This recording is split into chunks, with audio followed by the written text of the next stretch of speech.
Hujambo na karibu tena mtazamaji wa The World News katika kipindi hiki cha ulimwengu wa siasa. Mimi ni Adam Hussein. Wakati huu tunaitazama nchi ya Kiarabu ya Syria ambayo ilimtoa madarakani alikuwa rais wa nchi hiyo kwa muda mrefu Bashar al-Assad na kumuingiza kiongozi wa HTS bwana Muhammad al-Julan.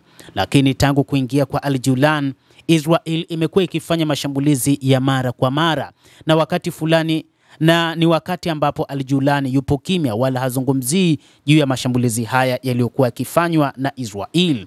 Huku Israel ikisema kwamba mpango wake ni kuona Syria isiyokuwa na silaha.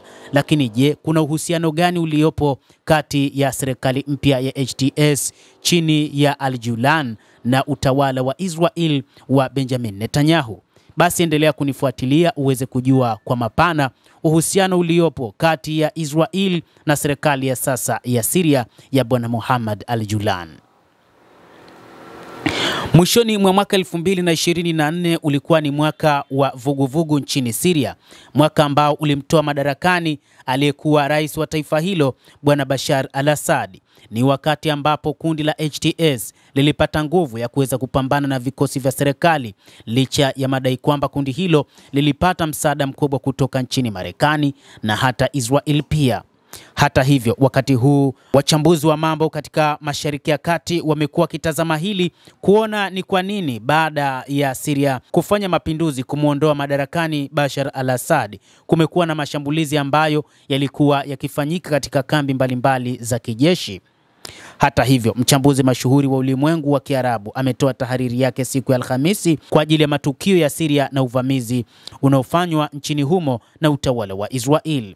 Abdelbari Atwan, mhariri mkuu wa gazeti la kila siku la kimataifa la Rai al-Yum na mchambuzi mashuhuri wa ulimwengu wa Kiarabu, aliandika katika tahariri yake akisema, hatimaye miezi minne baada ya kimya cha mfululizo wa uongozi mpya wa Syria dhidi ya uchokozi wa uvamizi unaofanywa na utawala wa Israel wa nchi hiyo baada ya kuporomoka kwa serikali ya Bashar al-Assad, serikali ya Ahmed al-Sharaa ama Abu Muhammad al-Julan ilijibu uchokozi huu wa Israel kwa mujibu wa shirika la habari la Iran la Pars Today ambalo limenukuu kutoka katika shirika la habari la Tasnim. Mhariri huyo alisema serikali ya Syria imelani mashambulizi ya mabomu na uvamizi wa majeshi yanayokaliwa kimabavu na kutaka uchunguzi wa kimataifa dhidi ya uvamizi huu wa Syria na uhalifu wa Syria ufanyike dhidi ya uvamizi huo.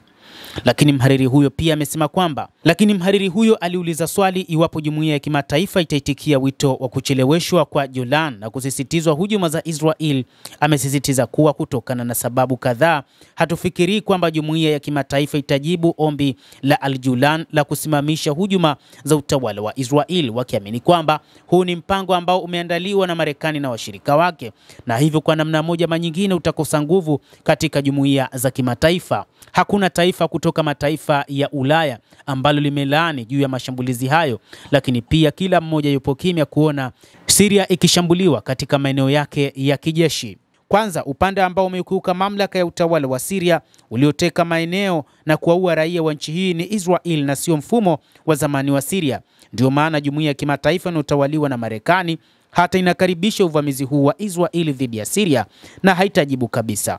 Pili, dhamira kuu ya mchakato wa mabadiliko nchini Syria ambayo jumuiya ya kimataifa chini ya udhibiti wa Marekani ilifuata ilionekana ni kuanguka kwa mfumo wa zamani wa Syria.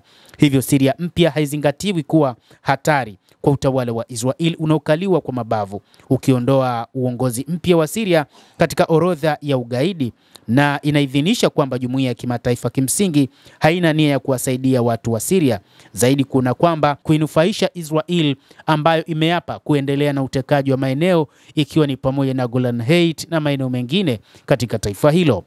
Mchambuzi huyo mashuhuri katika ulimwengu wa Kiarabu aliendelea katika tahariri yake kuwa jambo la tatu ni jumuiya ya kimataifa inayoongozwa na Marekani inakubaliana kikamilifu na inaunga mkono mradi wa kusambaratika Syria na kuwa serikali ndogo ya kimadhehebu na ya kikabila ambayo utawala wa Israel inaukalia kwa mabavu na unafuatilia na kuuteketeza.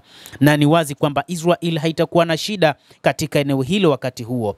Na tahariri imeendelea kusema kwamba mara nyingi hatuamini ufichuzi wa kimakusudi ambao vyombo vya habari vya Kiebrania vinaeleza kila siku, zikiashiria kwamba Waisraeli wana wasiwasi na hofu ya Uturuki katika Syria mpya, kwa sababu Uturuki haijawahi kuwa tishio kwa Israeli tangu vita vya kidunia vya pili.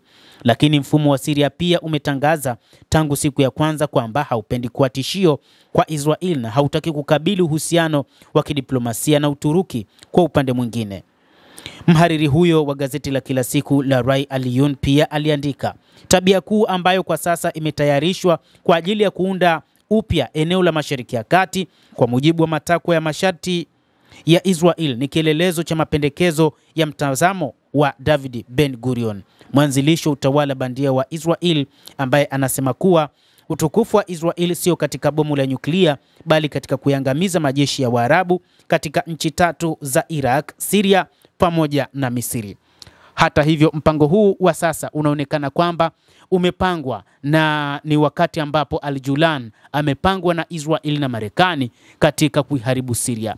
Kwa hivyo, kutokana pia na historia yake Al-Julan, ambapo inadaiwa kwamba alizaliwa katika maeneo ya Golan Heights, inasemekana moja kati ya wazazi wake ni Mwisraeli ambaye wakati huu kiongozi huyo anatekeleza matakwa ya Israeli na ni kama ni kiongozi aliyepandikizwa kwa ajili ya kuiharibu Syria, lakini na kuiwezesha Israel kuendelea kuteka maeneo zaidi. Kwa hivyo utawala wa sasa wa Mohammad Al-Julan ni utawala wenye uhusiano mkubwa na Israel pamoja na Marekani, na wachambuzi wanadai kwamba baada ya muda Israel haitaishambulia tena Syria baada ya kuhakikisha haina silaha yoyote, na baada ya muda Al-Julan ataondoka madarakani, huku Syria ikiachwa katika hali ya udini lakini na ukabila, na hii ndio ambayo itasababisha mporomoko mkubwa wa Syria katika miaka ijayo.